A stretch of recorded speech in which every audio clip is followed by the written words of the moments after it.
بسم اللہ الرحمن الرحیم اقرأ باسم ربک الذی خلق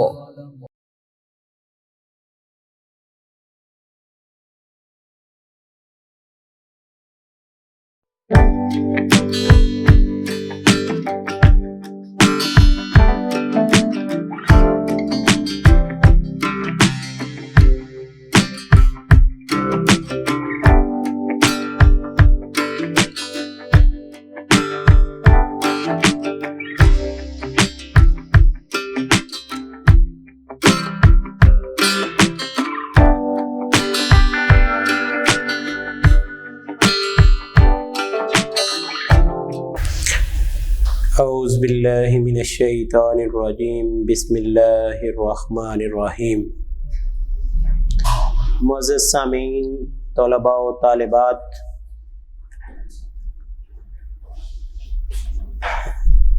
جیسا کہ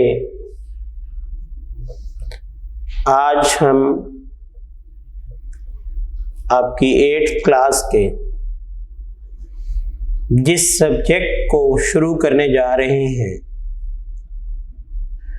سب سے پہلے تو ہمیں اس کے نام سے واقف ہونا بہت ضروری ہے۔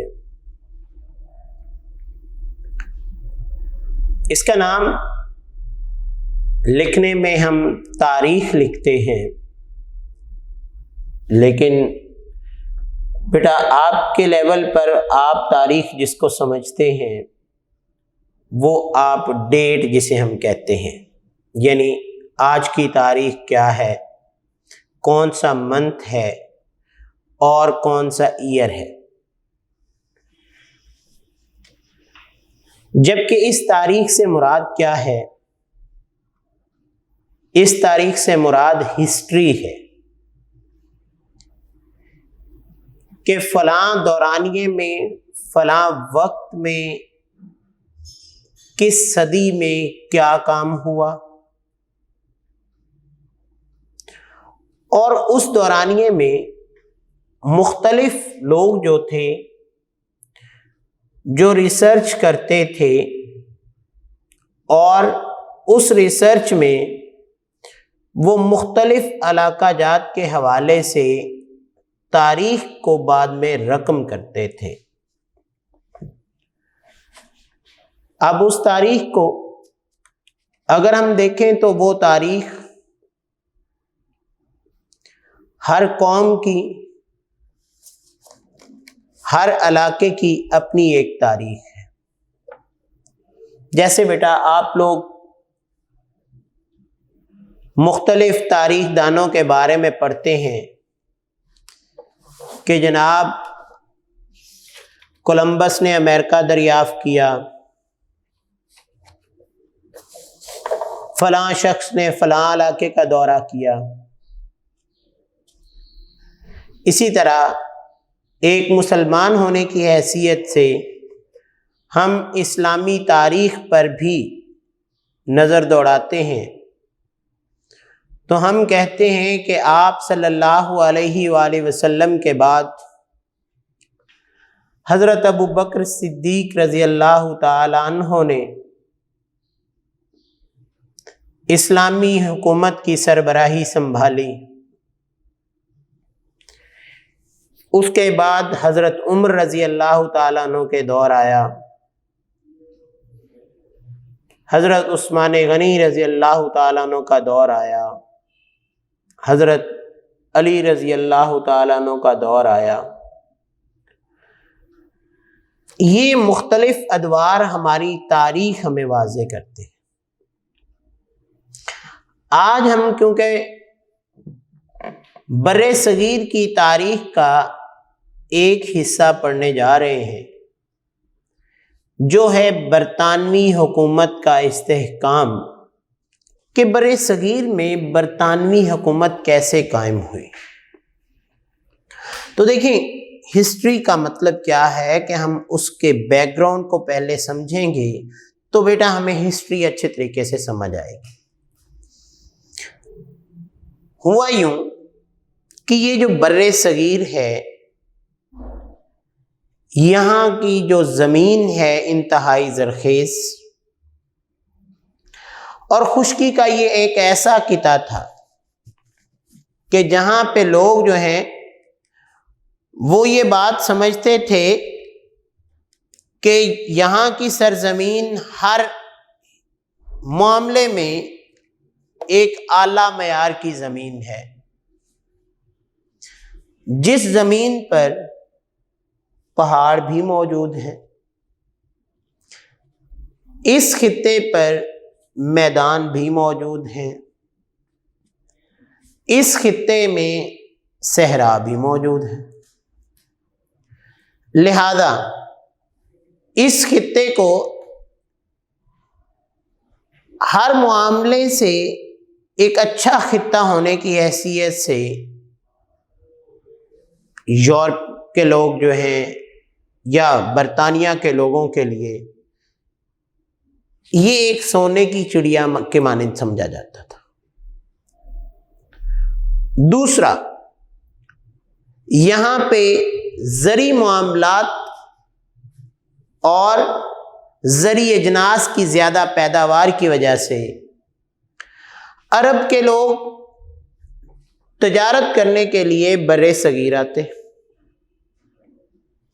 یہاں سے وہ مسالہ جات اور زرعی اجناس خریدتے، واپسی پر جاتے ہوئے ان زرعی اجناس کا کچھ حصہ وہ یورپ کے لوگوں کو فروخت کرتے تھے۔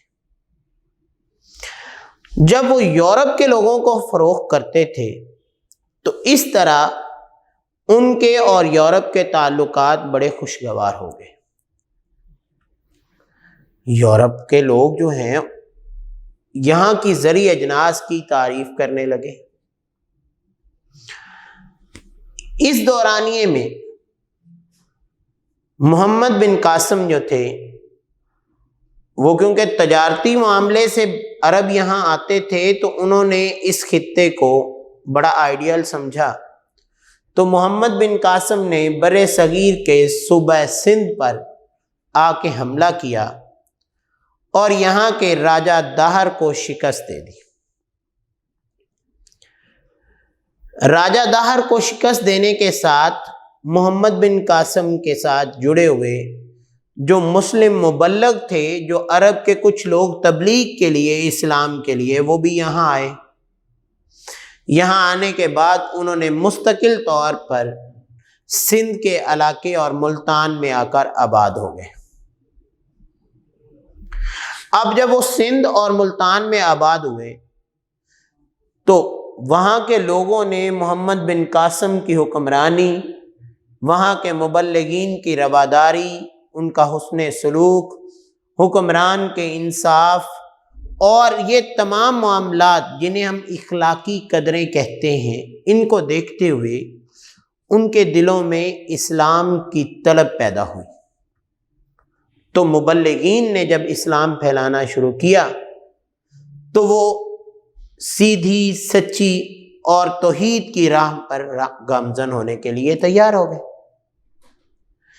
جب وہ لوگ خوشی خوشی اسلام میں داخل ہوئے تو اس کے بعد یہاں بر صغیر میں اسلام کا چرچا بڑھا، اسلام پھیلنا شروع ہوا۔ یہ محمد بن قاسم کے بعد وقتاً فوقتاً دور چلتا چلتا 1003 تک چلا گیا، یعنی تقریباً 3 صدیاں جو ہیں، یعنی 712 سے لے کر 1003 تک یہ وقت لگا کہ جس میں مسلمانوں کے بر صغیر میں پاؤں جم چکے تھے۔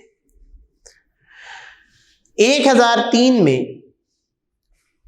محمود غزنوی نے اسلامی حکومت قائم کرنا چاہی اور اس دور میں موجودہ جو پاکستان ہے، ان علاقوں میں فارسی زبان نے تھوڑا سا رواج پکڑا۔ کیوں؟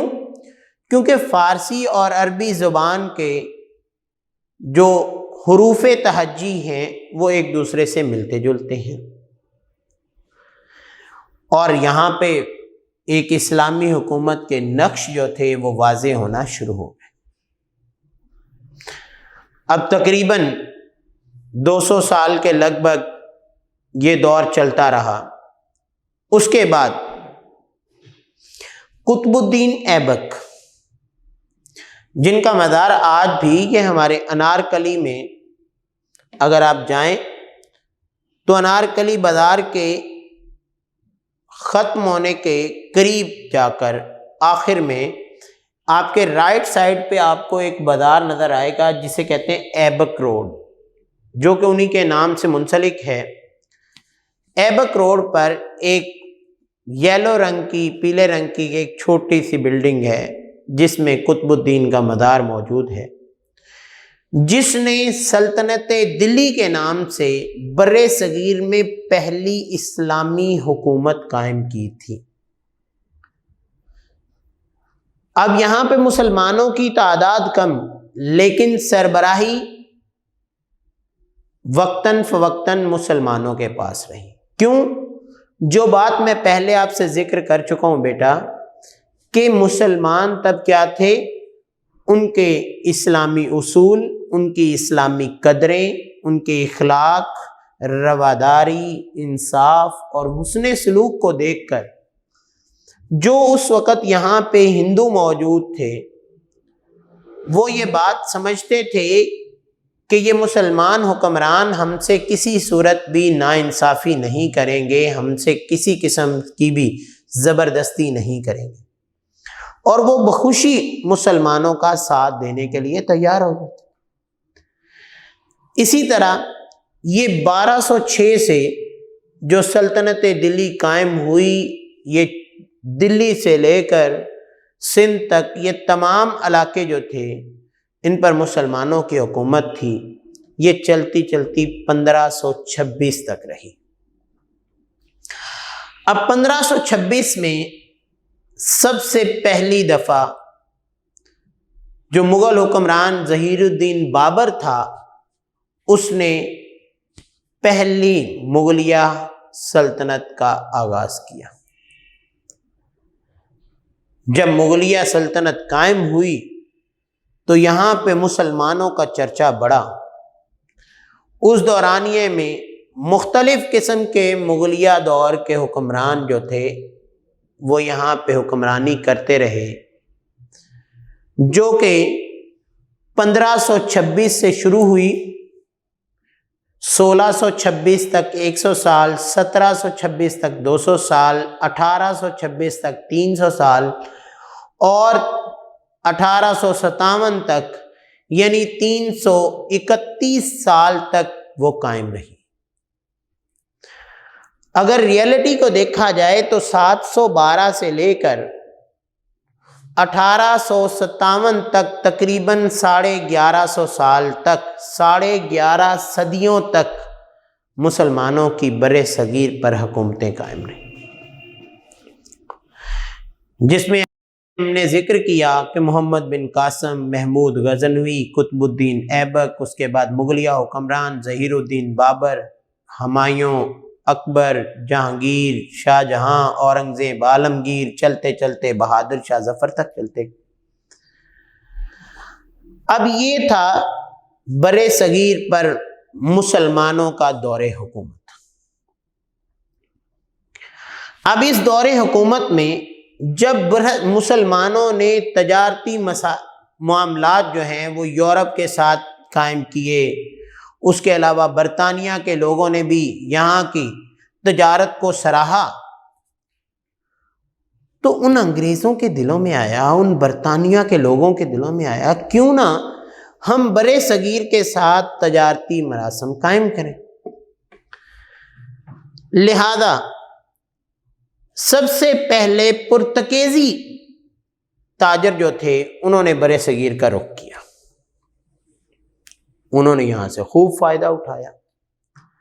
اس کے ساتھ ساتھ انگریز اور فرانسیسی تاجر بھی یہاں کا رخ کرنا شروع ہو گئے۔ انگریزوں اور فرانسیسی تاجروں نے بھی جب تجارت کا سلسلہ شروع کیا تو اب ان میں سے انگریز جو تھے وہ ایک تھوڑی سی چالاک قوم تھے، انہوں نے بر صغیر کی تجارت میں اپنے آپ کو اس طرح منوایا کہ وہ بہت آگے چلتے گئے۔ اور تجارت کے لیے آنے والی دوسری تمام اقوام کو انہوں نے پیچھے چھوڑ دیا۔ جب باقی قوموں کو انہوں نے پیچھے چھوڑا، انہوں نے یہاں اپنے قدم جمانا شروع کیے، تو انہوں نے اس وقت برطانیہ کی جو سربراہ ملکہ الزبتھ تھی اس سے قانونی طور پر اجازت چاہی کہ ہم بر صغیر میں ایک اپنی کمپنی قائم کرنا چاہتے ہیں تاکہ بر صغیر کے ساتھ ہمارے تجارتی تعلقات وابستہ ہو سکیں۔ اب ملکہ الزبتھ جو تھی وہ اس وقت برطانیہ کی حکمران تھی، اور ملکہ الزبتھ کیوں برطانیہ کی حکمران تھی؟ کیونکہ برطانیہ میں اس وقت جو ہے وہ ایک تاج برطانیہ کی حکمرانی کا قانون چلتا تھا، جس میں باپ کے بعد بیٹی یا بیٹا، عام تو بیٹا ہوتا تھا لیکن ملکہ الزبتھ کے والد کے پاس بیٹا نہیں تھا، لہذا ملکہ الزبتھ کو وہاں کی ملکہ بنا دیا گیا، اور ملکہ الزبتھ نے تحریری طور پر وہاں کمپنی قائم کرنے کی اجازت دے دی۔ ادھر سے بر صغیر کے اس وقت حکمران جو تھے وہ اتنی دیر میں کون بن چکے تھے؟ مغلیہ حکمران۔ اب مغلیہ حکمرانوں میں سے سب سے پہلے ایسٹ انڈیا کمپنی قائم کرنے میں جس بندے نے ان کی حمایت کی، ان کے ساتھ تجارتی معاملات جوڑے، وہ مغل شہنشاہ نور الدین محمد جہانگیر تھا۔ یعنی اتنے دورانیے میں 1526 سے 1600 تک ہمایوں، بابر اور اکبر کی حکومتیں اختتام پذیر ہو چکی تھیں۔ اب نور الدین محمد جہانگیر نے اس کمپنی کے قیام کے ساتھ انگریزوں کو کچھ مراعات بھی دے دی۔ کیوں؟ یہ سوچتے ہوئے کہ بر صغیر کی جتنی بھی زرعی اجناس اور دوسری اجناس ہیں، جب یہ دوسرے ملکوں میں جائیں گی تو بر صغیر کو بھی اس کا فائدہ ہوگا، ہم اس سے زر مبادلہ کما سکیں۔ معاملہ بڑھتا گیا۔ محمد جہانگیر کے بعد شاہ جہاں کے دور میں ایک اور معاملہ پیش آ گیا۔ وہ معاملہ کیا تھا؟ بیٹا یہ چیزیں آپ کے لیول پر نہیں، اگر آپ ہسٹری دیکھیں گے یا آپ نیٹ پہ سرچ کریں گے، گوگل پہ جائیں گے تو آپ کو ملیں گی کہ شاہ جہاں کے دور میں ایک معاملہ کیا ہوا کہ شاہ جہاں کی بیٹی جو تھی وہ آگ سے سلگ گئی، جل گئی۔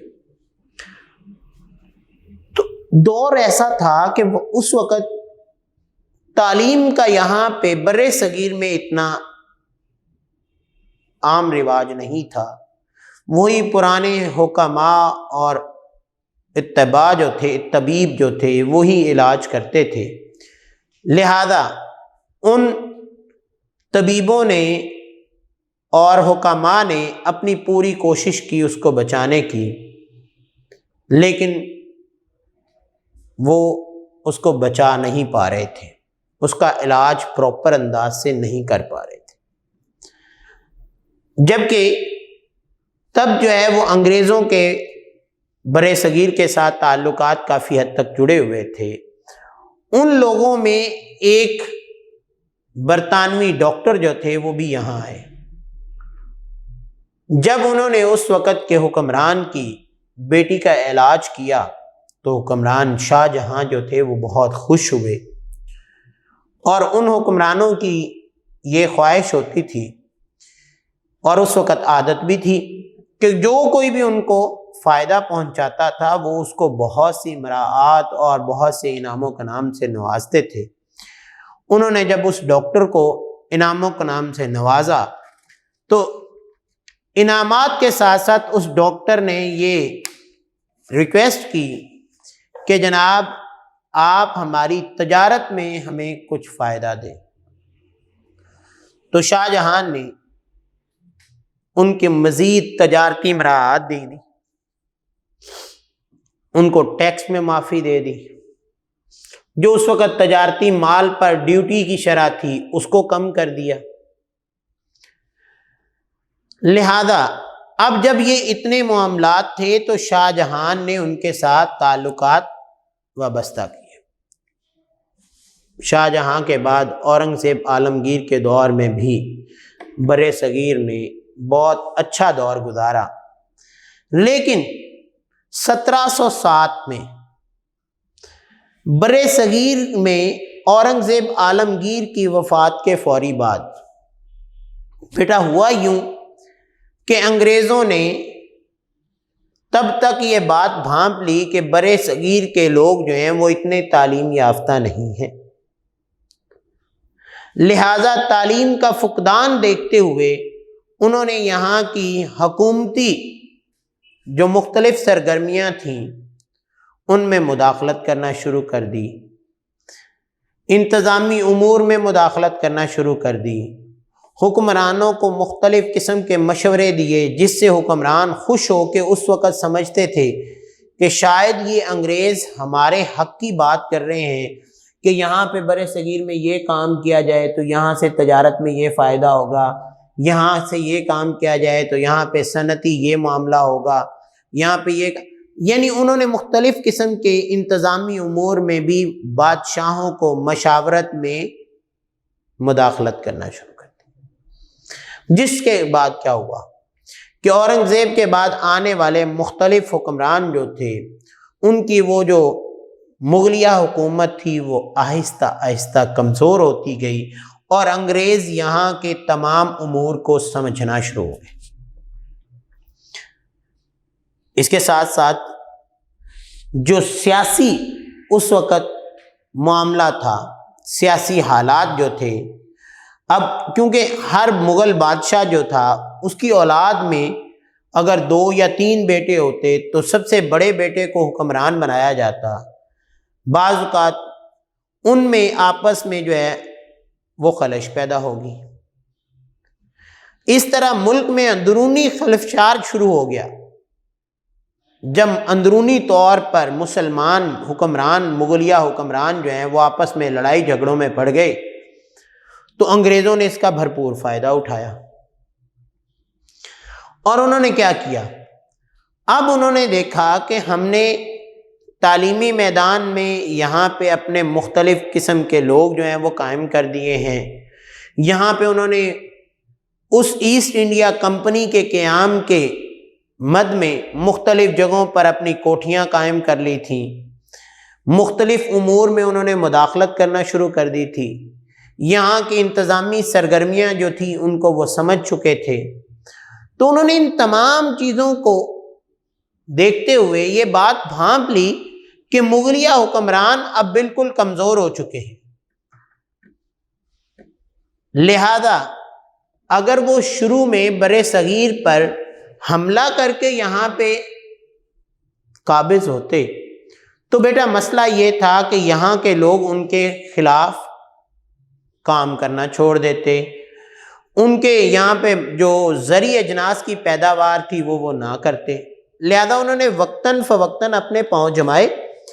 اب جب انہوں نے دیکھا، انہوں نے لوگوں میں شعور اجاگر کیا کہ مغلیہ حکمران تو بیٹا آپ لوگوں کو، یہاں کے جتنے لوگ ہیں ان کو تعلیم سے دور رکھ رہے ہیں، لہذا یہاں کی کوئی ترقی نہیں ہو رہی، اگر انگریز یہاں پہ قابض ہو جائیں گے تو وہ تعلیمی میدان میں بھی آپ لوگوں کو یہاں پہ سہولیات دیں گے، اس کے ساتھ ساتھ وہ لوگ یہاں کے مختلف امور کو بہتر کرنے کی کوشش کریں گے، لہذا لوگوں کے اذہان کے مطابق 1857 میں انہوں نے آخری مغل حکمران بہادر شاہ ظفر پر حملہ کر کے بہادر شاہ ظفر کو قید کر لیا۔ اب بہادر شاہ ظفر جو ہے وہ آخری مغل حکمران تھا جس کو انہوں نے قابو میں رکھا اور حملہ کر کے یہاں کے لوگوں کو اپنا محکوم بنا لیا، لہذا اس طرح 1857 کی جنگ آزادی کے بعد انگریز جو تھے وہ پورے کے پورے برِ صغیر کے حکمران بن چکے تھے۔ اب بات سمجھ آئی بیٹا کہ کہاں 712 سے لے کر 1857 تک مسلمانوں کا دور رہا. لیکن ایک بات جو مین ٹاپک کی ہے وہ یہ ہے کہ مسلمان یہاں پہ حکمران تھے. انگریزوں نے 1600 سے پہلے یعنی 1526 میں جیسے ہی مغلیہ حکومت آئی تو انہوں نے یہاں پہ اپنے مختلف تجارتی مراکز قائم کرنا شروع کیے، اور وقتاً فوقتاً ظہیر الدین بابر کے بعد ہمایوں اکبر کے دور میں انہوں نے چھوٹے چھوٹے اپنے معاملات یہاں پہ تجارتی مراکز کے طور پر کیے. لیکن جہانگیر کے دور میں اور شاہ جہاں کے دور میں، ان دونوں کے دور میں انہوں نے یہاں پہ اپنے مکمل قدم جمانا شروع کیے. کس صورت میں؟ ایسٹ انڈیا کمپنی کے قیام کی صورت میں. تو بیٹا یہ ایسٹ انڈیا کمپنی کے قیام کا جو کویسچن ہے آپ کا، اس کو سمجھنے کے لیے آپ کو پچھلا پورا پس منظر جاننا بہت ضروری ہے، جو کہ میں نے آپ کو سمجھایا ہے. آپ کو یہ پس منظر آپ کی مختلف بکس میں بھی مل سکتا ہے، اسی طرح آپ کو نیٹ پہ بھی مل سکتا ہے کہ عربوں نے یہاں تجارتی سرگرمیاں کیسے شروع کی اور عرب کس غرض سے بر صغیر آئے اور کس طرح انہوں نے اپنی یہاں حکومتیں قائم کی. لیکن 1600 میں آ کے ملکہ الزبتھ کے اجازت نامے کے ساتھ ایسٹ انڈیا کمپنی قائم کی گئی تاکہ بر صغیر کے لوگوں کے جو اس وقت زرعی اجناس تھیں، جو دوسری پیداوار تھی، ان کو یورپ اور برطانیہ تک پہنچایا جائے. اصل میں اس کا مین معاملہ کیا تھا کہ انہوں نے اپنے یہاں پاؤں جمانا شروع کیے. دیکھیں کتنی ایک الگ سی بات ہے، وہ لوگ کتنی لمبی سوچ رکھتے ہیں کہ 1600 سے لے کر 1857 تک 250 سال تک تقریباً 4 نسلیں 5 نسلیں اس دورانیے میں گزر چکی ہیں. اب اتنی نسلوں تک انہوں نے یہاں پہ پہلے قیام کیا اور وقت کے بعد انہوں نے یہاں پہ حکمرانی کی، اور کتنے ٹائم ڈیوریشن کے لیے. اب دیکھیں 1857 میں بر صغیر پر انگریز حاکم بنے اور 1947 تک صرف 90 سال تک وہ یہاں حاکم رہے. اس کے بعد سب کو چھوڑ کے چلے گئے. وجوہات کیا تھیں کہ جو ان کا مین مقصد تھا وہ انہوں نے پورا کیا. یہاں سے اپنی تمام چیزیں جو منسلک کرنا چاہتے تھے وہ کرنے کے بعد یہاں کے تمام ہیرے جواہرات انہوں نے نکالے اور واپس وہ برطانیہ چلے گئے. تو اس طرح کئی اقوام جو ہیں وہ دوسری قوموں پر جب قابض ہوتی ہیں تو کئی نسلیں لگ جاتی ہیں. تو برطانوی حکومت نے بر صغیر میں اپنا جو دور قائم کیا، جو حکومت قائم کی، جو حکومت کو مستحکم کیا، وہ کیا تھا؟ وہ 1600 سے لے کر 1857 تک کی ان کی محنتیں، اور 1857 میں بر صغیر میں برطانوی حکومت قائم ہو چکی تھی. تو بیٹا یہ ہے آپ کا پہلا سوال کہ برطانوی حکومت کے استحکام کا پہلا سوال کیا تھا؟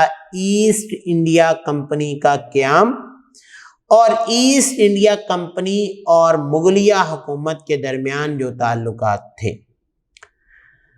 اب اس کے بعد 1857 کے بعد ایسٹ انڈیا کمپنی کے ساتھ کیا ہوا، یہ ہم پڑھیں گے ورک فار ڈے 2 میں. آج کے لیے اجازت چاہتا ہوں. اللہ حافظ.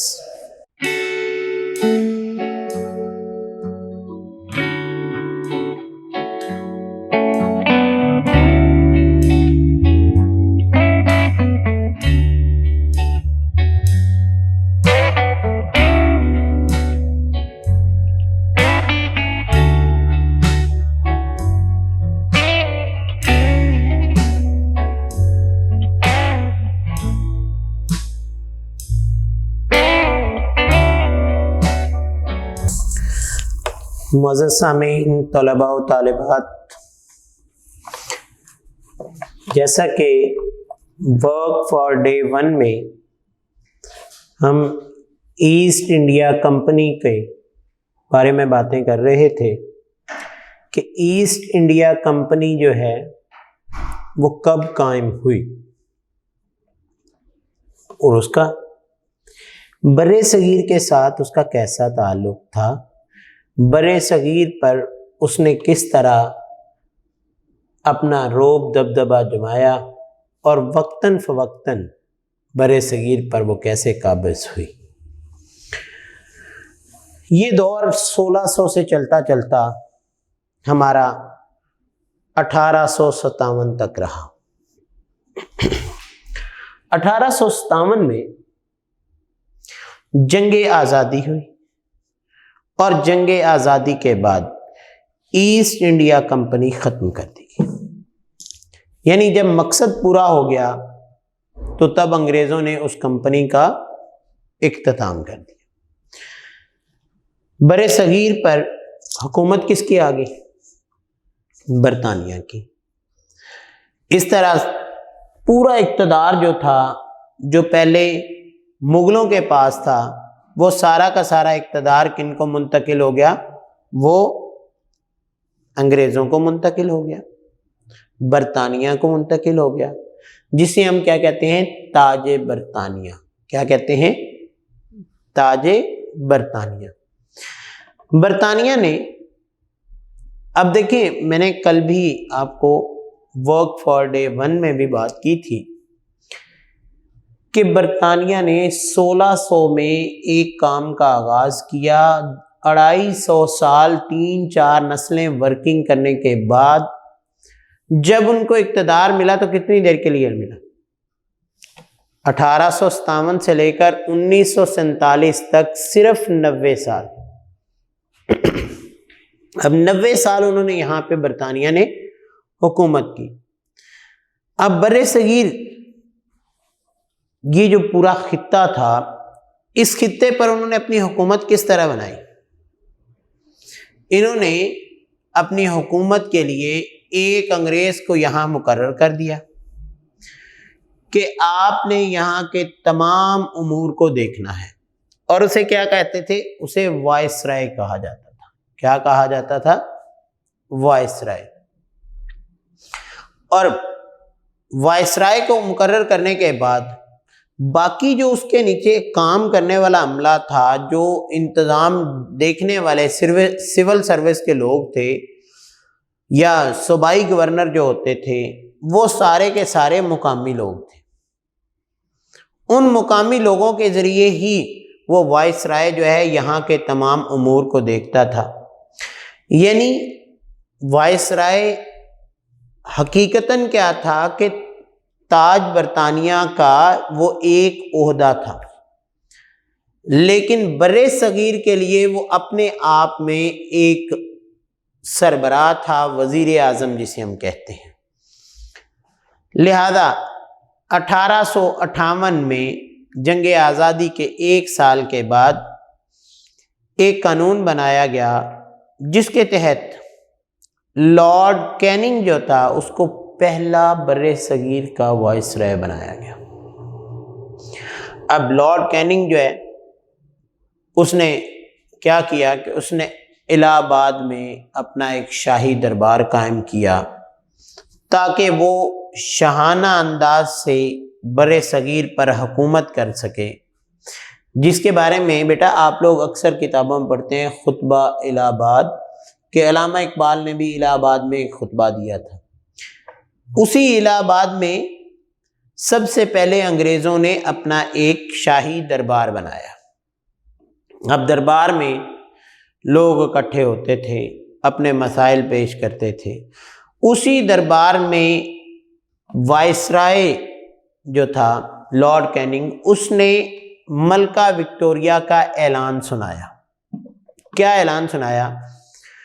انہوں نے کہا یہاں کے لوگوں پر ہم نے جنگ کے ذریعے قبضہ تو کر لیا، تو کیا یہاں کے لوگ جو ہیں وہ ہمارے ساتھ چلیں گے یا نہیں چلیں گے، یا ہمارے ساتھ منسلک ہونا چاہیں گے بھی نہیں چاہیں گے؟ اور انسانی فطرت کے تحت انہوں نے ان کو کچھ باتیں ایسی کہیں کہ جس سے وہ لوگ لالچ میں بھی آ سکتے تھے۔ ہوا یوں کہ انہوں نے ملکہ وکٹوریہ کے اعلان کے تحت تمام لوگوں کو کہا جی کہ جتنے بھی سول لوگ ہیں جنہوں نے جنگ میں مداخلت نہیں کی، انگریزوں کے سامنے جنگ نہیں لڑی، ان لوگوں کو عام معافی کا اعلان ہے، ان کو معاف کر دیا جاتا ہے، ان پر کسی قسم کی کوئی شدت نہیں ہے، ان پر کسی قسم کی کوئی سختی نہیں ہے، نہ ان لوگوں کو حکومت کی طرف سے کوئی پریشانی کا سامنا کرنا ہوگا۔ ہاں، جو لوگ جنگ میں انگریزوں کی مخالفت کرتے رہے، اب بھی وہ انگریزوں کے مخالف ہیں، تو انگریز حکومت کے آ جانے کے بعد ان لوگوں کے ساتھ گورنمنٹ اپنے طریقے سے نمٹے گی۔ دوسرا انہوں نے یہ کہا کہ بر صغیر کے لیے جتنے بھی لوگ ہیں ان کے لیے جب بھی بر صغیر کا کوئی قانون بنایا جائے گا تو ان کی چند چیزوں کا خیال ضرور رکھا جائے گا۔ وہ کیا تھی؟ جیسا کہ بیٹا آپ لوگوں کو بتایا کہ بر صغیر میں تب دو بڑی قومیں تھیں، ایک کون تھے؟ ہندو، اور ایک تھے مسلم۔ باقی سکھ، عیسائی یا دوسرے مذاہب جو ہیں یہ اقلیتوں میں مانے جاتے تھے۔ اب ان دو بڑی قوموں کو خاص طور پر اپنے مذہبی اور سماجی رسومات جو تھیں وہ بہت زیادہ عزیز تھی۔ انگریزوں نے اس بات کا خیال کیا کہ اگر ہم ان کی مذہبی رسومات اور مذہبی اطوار جو ہیں ان پر اپنی زبردستی کریں گے تو یہ لوگ ہماری بغاوت کرنا شروع کر دیں گے۔ لہذا ملکہ وکٹوریہ نے جو برطانیہ سے اعلان بھیجا، جو خط بھیجا جس میں تمام باتیں لکھی تھیں، اس میں یہ بات لکھی گئی کہ آئندہ قوانین بناتے وقت بر صغیر کے لوگوں کے مذہبی و سماجی رسومات اور روایات کا پورا خیال رکھا جائے گا، اور کسی بھی شخص کے ساتھ رنگ، نسل، مذہب اور قومیت کی بنا پر کوئی امتیازی سلوک نہیں کیا جائے گا کہ جناب یہ مسلمان ہے اس کو پھانسی لگا دو، یہ ہندو ہے اس کو چھوڑ دو، یہ سکھ ہے اس کے ساتھ یہ کیا جائے۔ یعنی انہوں نے کہا امتیازی سلوک سارے کے سارے ختم۔ گو انہوں نے مسلمانوں کے ساتھ کافی حد تک مخالفت کی، لیکن وہ مخالفت کیوں کی؟ کیونکہ ان کا کانسیپٹ یہ تھا کہ جب ہم نے اقتدار مسلمانوں سے چھینا ہے تو ہماری مذمت، ہماری مخالفت کون کرتے ہیں؟ مسلمان۔ ہندوؤں نے تو فوراً انہوں نے کہا کہ پہلے ہم مسلمانوں کے حکومتوں میں رہتے تھے، اب ہم انگریزوں کی حکومت میں رہیں گے، لہذا انہوں نے فوراً ان کو تسلیم کر لیا۔ تیسری جو بات تھی انہوں نے کہا جی قابلیت کے مطابق اور تعلیم اور کردار کی بنا پر سرکاری ملازمت دی جائے گی۔ اب اس وقت کیا تھا کہ تعلیم کا بر صغیر میں اتنا رواج نہیں تھا، اور یہ پہلے ادوار میں ہوتا بھی یہ تھا کہ لوگوں کی صلاحیتوں کو دیکھ کر، ان کی قابلیت کو دیکھ کر اور کسی کے کردار کو دیکھ کر اس کو سرکاری ملازم رکھا جاتا تھا۔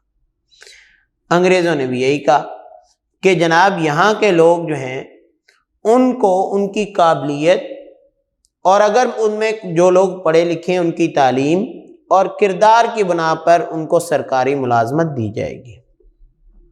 اس کے ساتھ ساتھ ایک جو بہت بڑا قدم اس وقت انہوں نے اٹھایا، وہ انگریزوں نے کیا کہا کہ جس کا خوف اس وقت کے بر صغیر کے تمام لوگوں میں تھا کہ یہ ہمارے آباء و اجداد سے ہمیں منتقل کی ہوئی، جو ہمیں وراثت میں ملی ہوئی جائیدادیں ہیں، اس پر انگریز قبضہ کر سکتے ہیں، وہ ہم سے ضبط کر سکتے ہیں، چھین سکتے ہیں۔ لہذا حکومت نے یہ اعلان کر دیا کہ حکومت کسی بھی شخص کی آبائی وراثت میں مداخلت نہیں کرے گی۔ اگر کسی شخص کے پاس جو وراثت ہے وہ باء و اجداد سے 100 ایکڑ ہے تو حکومت اس کو نہیں چھینیں گی، کسی کے پاس 500 ایکڑ ہے تو اس میں بھی کوئی مداخلت نہیں کرے گی، کسی کے پاس 5 ایکڑ ہے تو وہ کوئی مداخلت نہیں۔ اگر حکومت کو زرعی واجبات کی ادائیگی کی جائے گی تو حکومت اس جائیداد کی مکمل حفاظت بھی کرے گی۔ یعنی انہوں نے کہا کہ جو کسان ہیں وہ اگر زرعی واجبات جو ہیں ان کا ٹیکس پے کریں گے، ان کو بر وقت حکومت کو دے دیں گے، تو حکومت ان کی فصلوں کی حفاظت بھی کرے گی۔ کس صورت میں؟ جیسا کہ آج بھی فصلوں کے لیے اویئرنیس اور آگاہی کے لیے مختلف قسم کے پروگرامز کیے جاتے ہیں، لوگوں کو بتایا جاتا ہے کہ آپ ایک وقت میں کون سی زمین، کیسی زمین میں سے کون سی فصل لیں گے تو اس میں زیادہ منافع آئے گا، یا کچھ علاقہ جات جو ہیں وہاں پر ایک سے زیادہ فصلیں اگانے کو ترجیح دی جاتی ہے۔ خاص طور پر اگر ہم لاہور کے قریب قصور کے علاقے کو دیکھیں تو بیٹا یہاں پہ ایک سال میں 3 سے 4 فصلیں بھی اگائی جا رہی ہیں۔ وجہ کیا ہے کہ وہاں کی زمین جتنی زرخیز ہے اتنا ہی اس سے مفید بنایا جاتا ہے۔ تو یہ کیا تھا کہ یہ اس وقت وہاں کے جو وائسرائے تھے انہوں نے برطانیہ کی طرف سے آئے ہوئے خطوط کو اور اعلانات کو پڑھ کر سنایا۔ اس کے بعد 5واں اعلان انہوں نے یہ کیا کہ مذہبی معاملات میں کسی قسم کی کوئی مداخلت نہیں کرے گا۔ بھئی کوئی عیسائی ہے وہ اپنی عیسائیت کے مطابق مذہب پر عمل پیرا ہو، کوئی مسلم ہے وہ اسلام کے مطابق اپنے اصولوں پر عمل پیرا ہو، کوئی ہندو ہے وہ ہندو مذہب کے مطابق اپنے اصولوں کو اپنا لے، تو حکومت جو ہے یعنی وائسرائے جو ہے وہ کسی کے مذہبی امور میں کسی قسم کی بھی کوئی مداخلت نہیں کرے گی۔ اس کے ساتھ ساتھ ایک اور بات انہوں نے کہی، کیونکہ اس وقت جب وہاں پہ تاج برطانیہ نے حکومت سنبھالی، جو علاقہ جات برطانیہ کے زیر سایہ آ چکے تھے ان علاقوں میں برطانیہ نے چاہے اپنے مفاد کے لیے ہی مختلف قسم کے تعمیراتی کام شروع کر دیے، سڑکیں بنانا شروع کر دیں، ریلیں بنانا شروع کر دیں، اور ان تمام کاموں کے لیے جب لوگوں نے ترقی دیکھی تو کچھ چھوٹی چھوٹی ریاستیں جنہوں نے تب تاج برطانیہ کے ساتھ الحاق نہیں کیا تھا انہوں نے شمولیت کا سوچنا شروع کیا۔ تو ملکہ وکٹوریہ نے کہا کہ جتنے علاقہ جات جو ہیں وہ اس وقت تاج برطانیہ کے زیر سایہ ہیں وہ ہی رہیں گے۔ کسی دیسی ریاست کو، اسے کہا جاتا تھا پرنسلی اسٹیٹ، کہ یعنی اس اسٹیٹ کا اپنا ہی کوئی بھی پرنس ہوتا تھا جو اس کو دیکھ کر چلتا تھا، تو جو دیسی ریاست تھی ان کو برطانوی مقبوضات میں شامل نہیں کیا جائے گا۔ ایسٹ انڈیا کمپنی کی طرف سے دیسی ریاستوں کے حکمرانوں کے ساتھ کیے گئے تمام معاہدوں کا احترام کیا جائے گا، یعنی ان حکمرانوں کو یہ نہیں کہ آپ کو اگر ہم جو ہے وہ برطانوی حکومت میں شامل نہیں کرتے تو آپ کے ساتھ ناروا سلوک کیا جائے گا، آپ کی ریاست کو چھوٹا سمجھ کر اس کو جو ہے وہ ضبط کر لیا جائے گا۔ نہیں، ان کے ساتھ جو معاہدات ہو گئے وہ کسی بھی قسم کا کوئی معاہدہ تھا اس کو پورا کیا جائے گا، اور اس کو پورا نہ صرف بلکہ ایمانداری سے اس پر عمل کیا جائے گا، اور امید ہے کہ وہ بھی ہمارے کیے ہوئے وعدوں پر پورا اتریں گے۔ تو یہ اعلان جو ہے ملکہ وکٹوریہ نے بھیجا تھا۔ حقیقت میں بیٹا میں نے ڈے 1 میں آپ کو بات بتائی کہ ملکہ الزبتھ جو تھی وہ اس وقت برطانیہ کی ملکہ بنی تھی۔ ملکہ الزبتھ ان کے پاس بھی اولاد میں بیٹا نہیں تھا، لہذا ان کی بیٹی جو ہے ملکہ وکٹوریہ جو کہ 1819 میں پیدا ہوئی تھی اور 1837 میں یعنی صرف اور صرف 18 سال کی عمر میں وہ ملکہ بن گئی تھی۔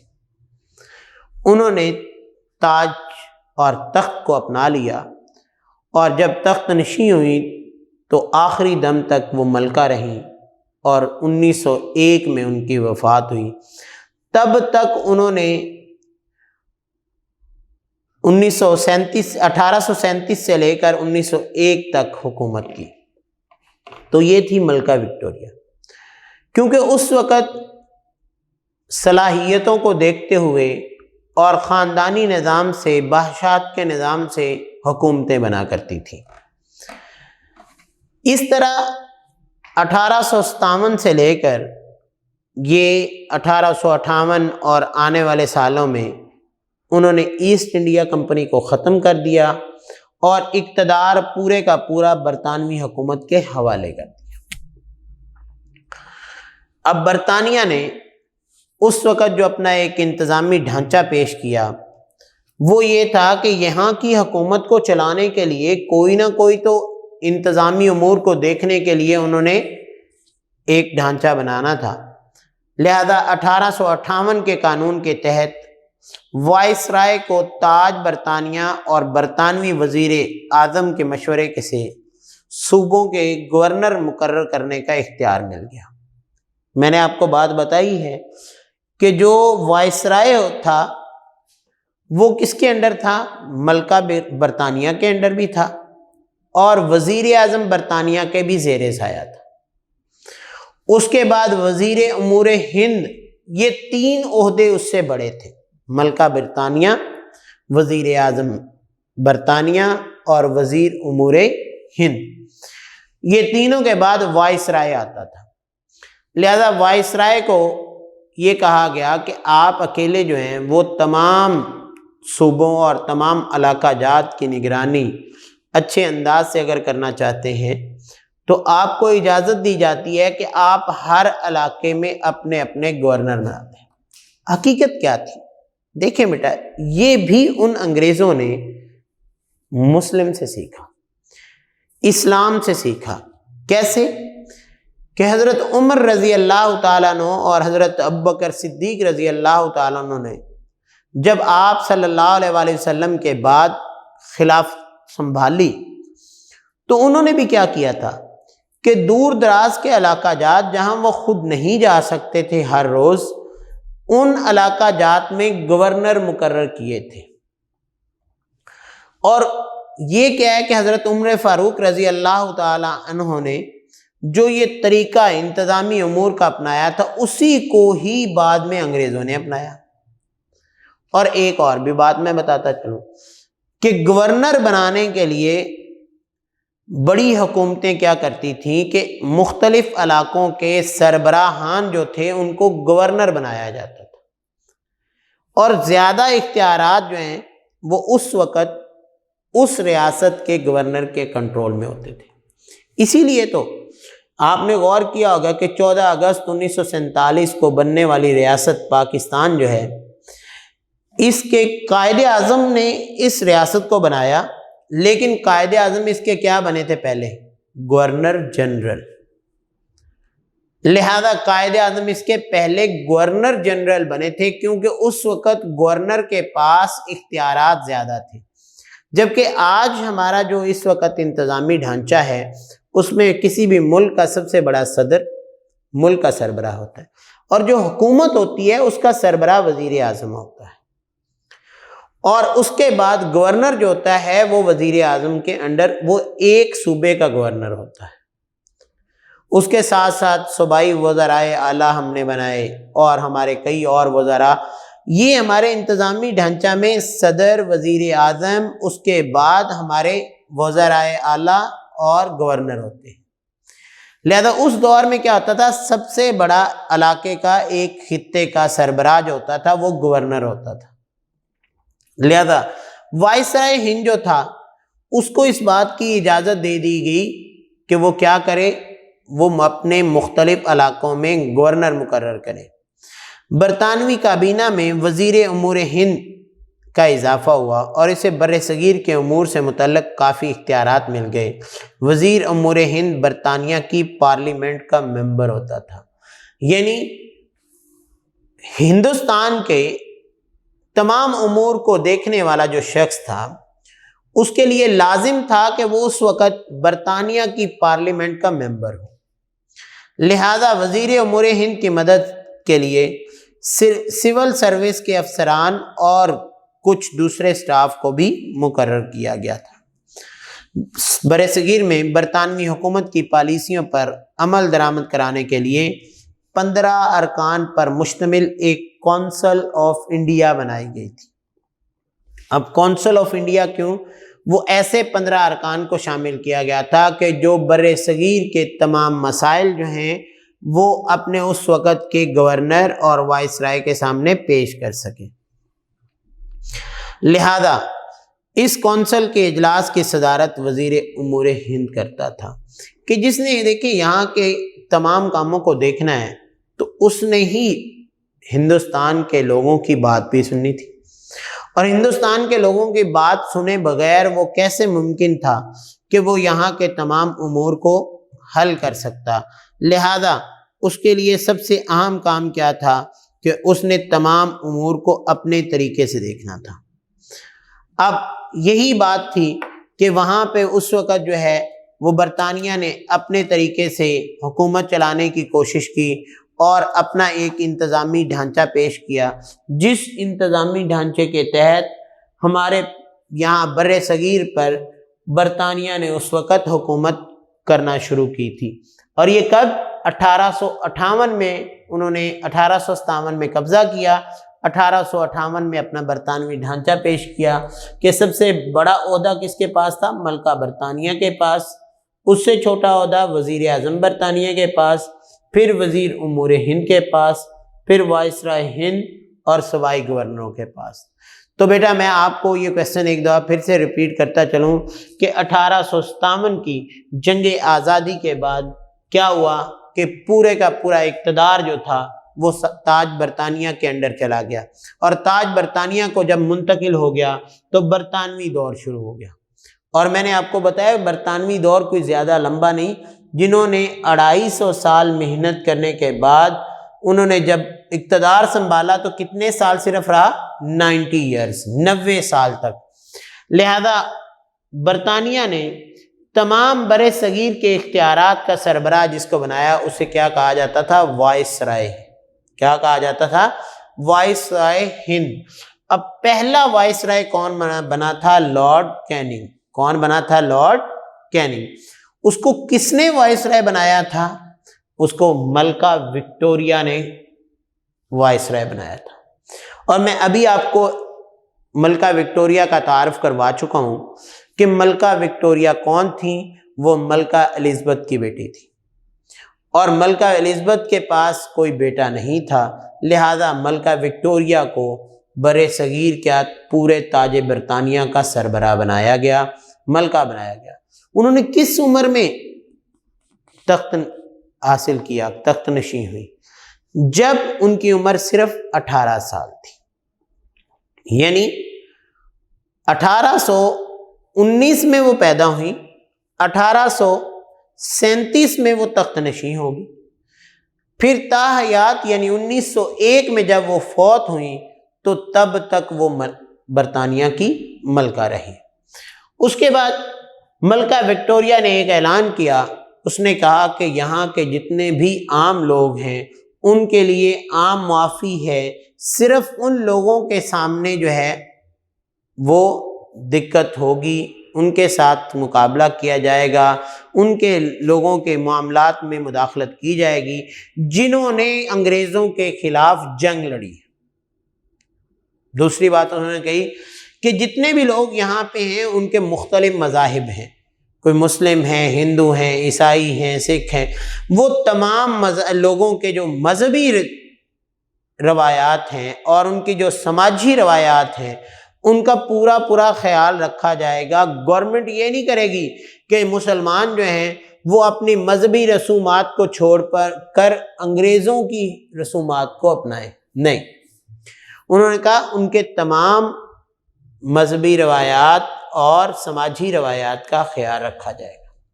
اگلی بات انہوں نے کہی کہ جتنے بھی لوگ ہیں ان کی تعلیم، ان کی صلاحیت اور ان کے کردار کی بنا پر ان کو سرکاری ملازمت بھی دی جائے گی۔ اس کے ساتھ یہاں کے لوگوں کے لیے یہ چند باتیں بڑی خوشخبریاں تھیں کہ جو ان کی آبائی وراثت چلتی آ رہی تھی، کسی کے پاس جتنی بھی وراثت تھی، انگریزوں نے یہ بات کہی، ملکہ وکٹوریہ نے اپنے اس اعلان میں یہ بات لکھ دی کہ کسی کی آبائی وراثت میں کسی قسم کی کوئی مداخلت نہیں کی جائے گی، بلکہ اس کی آبائی جو وراثت ہے وہ ایز اٹ از اولاد کو منتقل ہوتی جائے گی۔ اس کے ساتھ ساتھ مذہبی معاملات میں منع کر دیا گیا، اور یہ بات کہہ دی گئی کہ جتنی بھی دیسی ریاستیں ہیں وہ ساری کی ساری جو ہیں اگر پہلے سے پاکستان اس کے ساتھ برطانیہ کے ساتھ الحاق کر لیتی تو ممکن تھا۔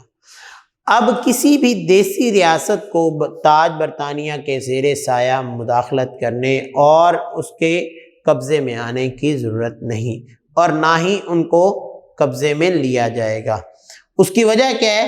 اس کی شمولیت کیوں نہیں کی جائے گی؟ میں نے پہلے آپ کو بتایا کہ ان کی شمولیت اس لیے نہیں کی جائے گی کہ وہ تمام دیسی ریاستیں جو تھیں وہ یہ سمجھ رہے تھے کہ انگریزوں نے بر صغیر پر قبضہ کر لیا تو ہمارا نام و نشان مٹ جائے گا، لیکن وقتاً فوقتاً جب انگریزوں نے یہاں پہ مختلف قسم کے تعمیراتی کام شروع کیے، لوگوں کی فلاح و بہبود کا کام، جس میں خاص طور پر ریل کی پٹری اور لوگوں کے آنے جانے کے لیے سڑکوں کا جال بچھانا شروع کیا، یہاں کے نہری نظام کو بہتر کرنا شروع کیا، یہ چھوٹے چھوٹے امور جب ان لوگوں نے کرنا شروع کیے تو دیسی ریاستوں کے دل میں بھی آیا کہ ہم ان کے ساتھ شامل ہو جائیں تاکہ یہ تمام قسم کی ترقیاں جو ہیں وہ ہماری ریاستوں میں بھی ہوں۔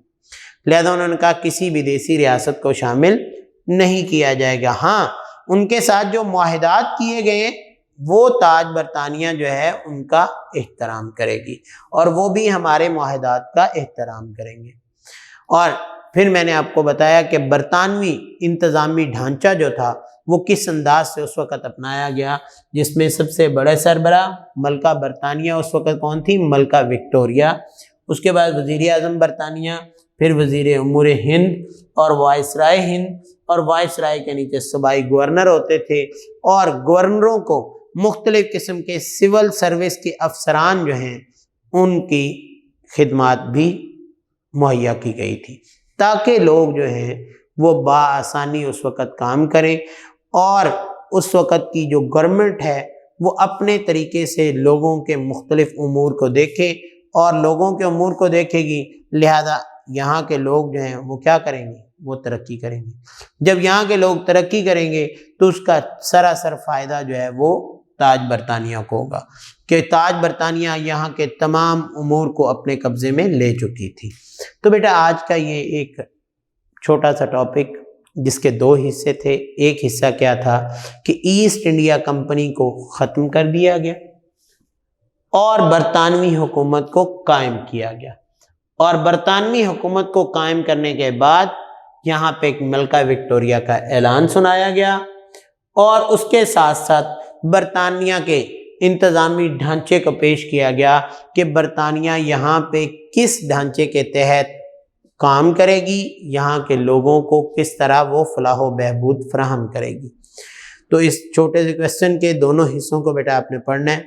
کوئی بات آپ کو مشکل لگے یا آپ کو دقت ہو تو آپ ہم سے رابطہ کر سکتے ہیں، ادارے میں بھی آپ کو وقت دیا جا سکتا ہے، لہذا آپ کسی قسم کے بھی معاملے کو دیکھنے کے لیے سب سے پہلے اگر آپ کو ایک کویسچن ایک دفعہ نہیں سمجھ آیا، آپ 2 دفعہ 3 دفعہ اس کو سنیں، پھر نہیں سمجھ آئے تو آپ ہم سے رابطہ کیجیے گا۔